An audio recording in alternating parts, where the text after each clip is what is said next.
Hi there, Josiah David Fiddlemore back for another video. We are in Luke chapter 20. Luke chapter 20. Here we go.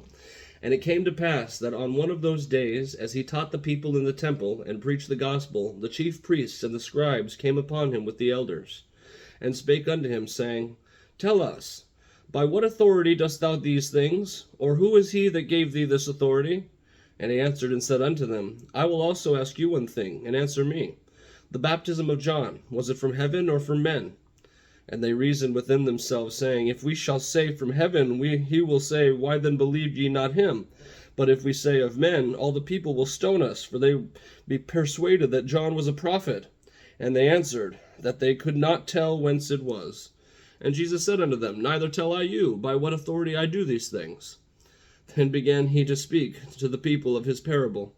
A certain man planted a vineyard, and led it forth to husbandmen, and went into a far country for a long time. And at the season he sent a servant to the husbandmen, that they should give him of the fruit of the vineyard. But the husbandmen beat him, and sent him away empty. And again he sent another servant, and they beat him also, and entreated him shamefully, and sent him away empty. And again he sent a third, and they wounded him also, and cast him out. Then said the Lord of the vineyard, What shall I do? I will send my beloved son. It may be they will reverence him when they see him. But when the husbandmen saw him, they reasoned among themselves, saying, This is the heir, come, let us kill him, that the inheritance may be ours. So they cast him out of the vineyard, and killed him. What therefore shall the Lord of the vineyard do unto them? He shall come and destroy these husbandmen, and shall give the vineyard to others. And when they heard it, they said, God forbid. And he beheld them, and said, What is it this then that is written? The stone which the builder rejected, the same became the head of the corner. Whosoever shall fall upon that stone shall be broken, but on whomsoever it shall fall, it will grind him to powder.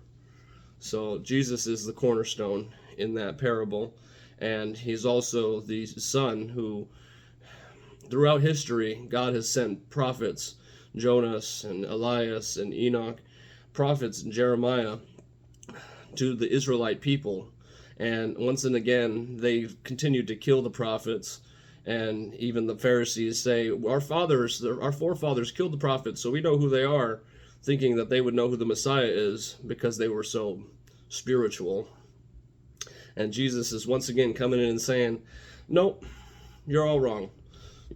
For you have built your identity around traditions and believe that you own the vineyard, when in fact my Father was lending it out to you. And he sent prophet after servant after prophet after servant, finally sent his son, pretty much prophesying his own death, that they're going to kill him, that they would kill Jesus and take the inheritance of the kingdom of God. And they're very poorly mistaken. And the chief priests and the scribes the same hour sought to lay hands on him. And they feared the people, for they perceived that he had spoken this parable against them. And they watched him, and sent forth spies, which should feign themselves just men, that they might take hold of his words, that so they might deliver him unto the power and authority of the governor. And they asked him, saying, Master, we know that thou sayest and teachest rightly, neither acceptest thou the person of any, but teachest the way of God truly. Is it lawful for us to give tribute unto Caesar, or no? But he perceived their craftiness, and said unto them, Why tempt ye me? Show me a penny. Whose image and subscription hath it? They answered and said, Caesar's. And he said unto them, Render therefore unto Caesar the things which be Caesar's, and unto God the things which be God's. And they could not take hold of his words before the people, and they marveled at his answer, and held their peace. So you see again here, where they're trying to trap him in his words, try to say something foolish about giving money to Caesar or something. And he comes up with the perfect remark, is give to Caesar what belongs to Caesar, and give to God what belongs to God. And they're like, well, what do you do with that? Is he telling us to pay his taxes? Yeah, you have to obey the land of the law, and whoever subscription is on there. But what belongs to God? People belong to God, because God made them. So we have to give ourselves to God, and give our finances, be a good steward with our finances.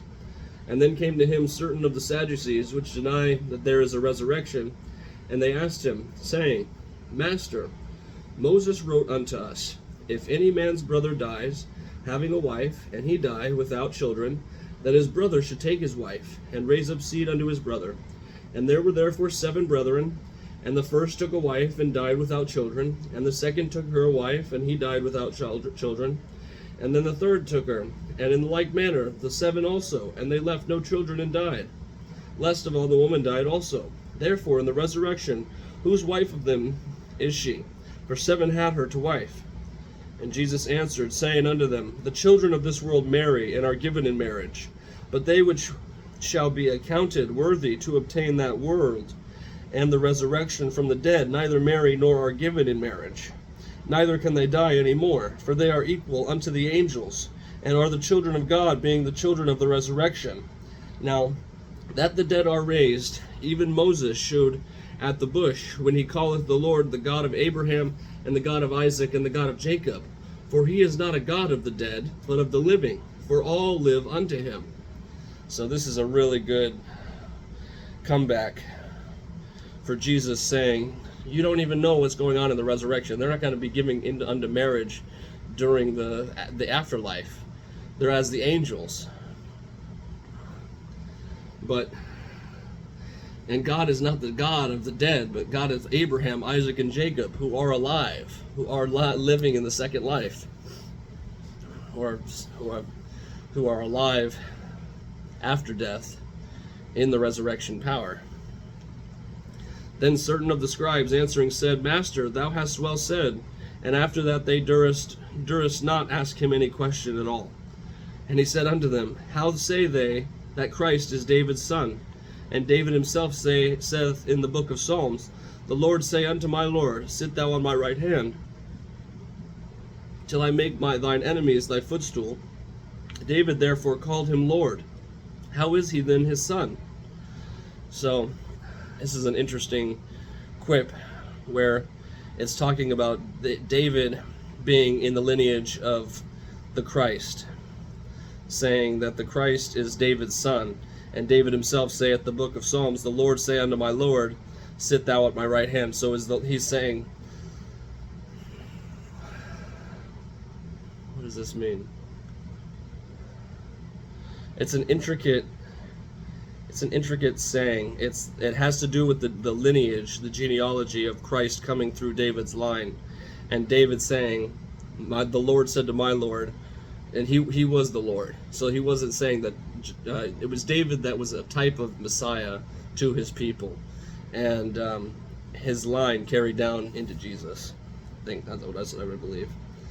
Then in the audience of all the people he said unto his disciples, Beware of the scribes which desire to walk in long robes and love greetings in the markets, and the highest seats in the synagogues, and the chief rooms at feasts, which devour widows' houses, and for a shew make long prayers. The same shall receive greater damnation.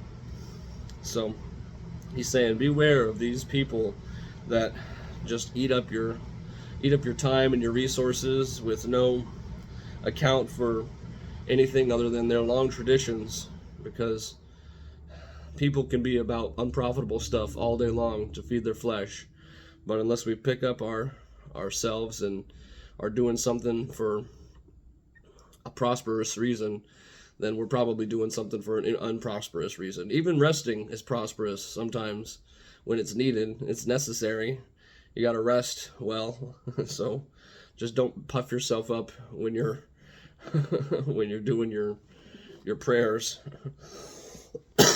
Or when you go to church, trying to look, I mean, it's always good to look your best, but don't be looking down on other people if they're not dressed to the nines, Just, that's what I took from that.